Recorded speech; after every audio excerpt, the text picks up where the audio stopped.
1972 avec un de mes cousins, Jean-Patrick Barat, le fils de Jean Barat, l'international de foot, qui était capitaine de l'équipe de France. On s'est rendu au stade de l'Hippodrome, où venait de se créer l'année d'avant l'équipe de rugby de Marc. Et on s'est engagé au rugby à Marc, moi pilier gauche, lui pilier droit. Et on a fait toute la saison comme ça. Et on a fait la première saison, on est monté en division d'honneur à 15 joueurs, les mêmes 15 joueurs pendant toute la saison, à tous les matchs. Et au Café du Stade, qui était le siège de l'Olympique Marco à l'époque, c'était 15 tournées de 15 bières après chaque match. On a eu une grosse période difficile en 1976, où on avait fini dernier du championnat. On avait même été jusqu'à déclarer un forfait. On devait aller jouer à Laon. Et le matin, avant de partir, de monter dans le bus, on n'était même pas 15 pour assurer les 2 matchs de la réserve et de la première.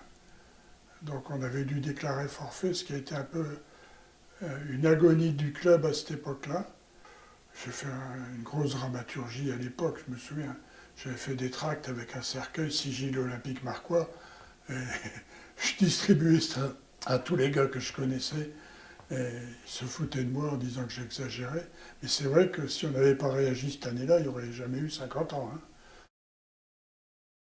La première année où j'ai été entraîneur, on est remonté en division d'honneur pendant 2-3 ans. On est redescendu en série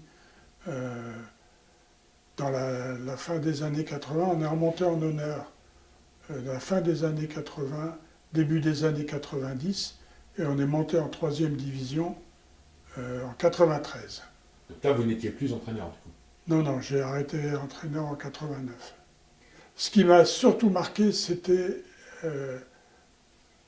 l'aspect groupe. On est vraiment un groupe de potes qui jouent ensemble. Chaque année, on terminait en tête ou 2e de division d'honneur. Et en 32e, il fallait passer les 32e pour monter en 3e division. On se tapait des équipes de l'Est. C'est la 3e fois où on a réussi à monter en 93. Et la soirée a été mémorable? Je me souviens plus. Elle était tellement mémorable qu'on l'a oubliée.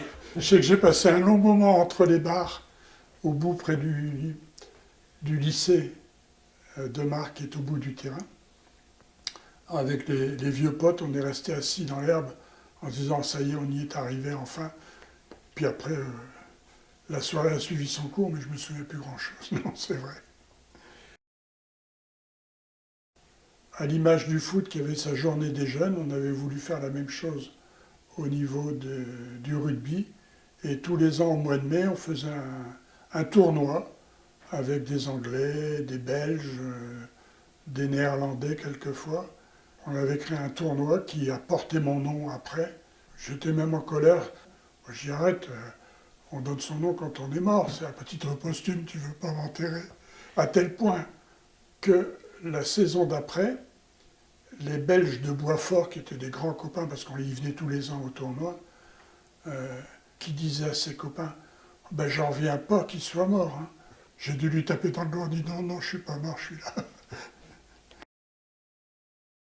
À l'époque, avec Robert Laborde, on avait qui chapeautait, lui, l'aspect technique entre toutes les équipes des seniors à l'école de rugby, pour qu'il y ait une sorte de fil conducteur chaque fois que les gamins montaient d'une catégorie, qu'on ne remette pas tout à zéro, que les fondamentaux restent les mêmes.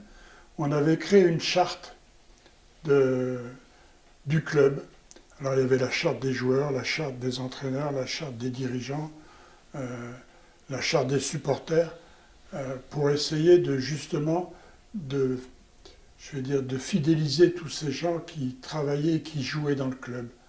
Donc par exemple, la première des règles, c'était de ne pas toucher 1 centime pour jouer. On payait nos cotisations, on payait notre licence. Il y en a même qui prenaient un malin plaisir avec les derniers à payer la fin de la saison, ce qui me mettait dans la merde au niveau financier en tant que président. Mais je pense à Alain Vincent, il se reconnaîtra. Ça balance, là. Ouais, ça balance, c'est un vieux pote, Alain. Et je charrie pas. Et Donc on avait créé cette charte pour que chacun sache quelles étaient les règles. Que d'avoir une locomotive au nord de Paris, Et ça vous plaît que ce soit l'OMR? Ah oui, je me suis battu à une certaine époque en tant que président pour que ça soit l'OMR, et c'est le LUC qui a pris notre place. Je suis très heureux parce que à une certaine époque, on voulait avec tout le staff technique et administratif que nous avions monté à Marc, que ce soit Marc qui reprenne le flambeau avant le LUC. Mais bon, ça n'a pas pu se faire. Est-ce qu'il y a un message que vous avez envie d'adresser à toutes les parties prenantes du club à l'occasion des 50 ans du club Qu'ils se souviennent. Moi, j'avoue que je vais être un vieux là, mais je veux dire que pour tous ceux qui ont participé à cette évolution depuis 50 ans et qui sont décédés maintenant, si on pensait à eux et qu'on se batte pour que ça existe encore longtemps, parce qu'on en a mis de l'énergie. Hein.